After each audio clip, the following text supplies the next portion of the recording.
lalo na sa math. Kaya gusto ko nung si Felix, magluluto lang tayo eh. Ano ba favorite mong subject? Matt, kaya nga natapos ko agad assignment natin eh. Alam mo, may assignment pala tayo!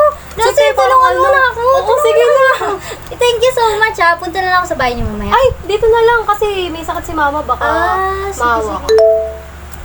Ay, nag-chat si mama. Sige, mamaya na. Uy, atid na kita. Lalaki pa. Atid na lang kita.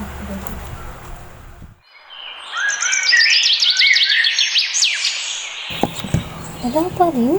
Oh, Midoy, anong ginagawa mo dito?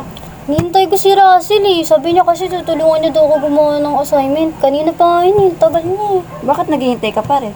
Eh kasi alam ko naman kasing darating siya.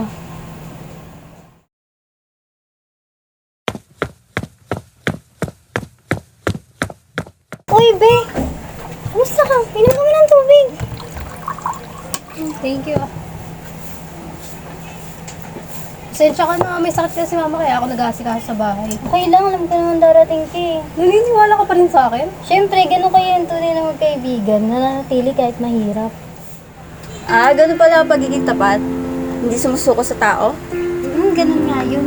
O, siya, dito na ako. Gawin niyo na yung homework niyo. Sige, sige.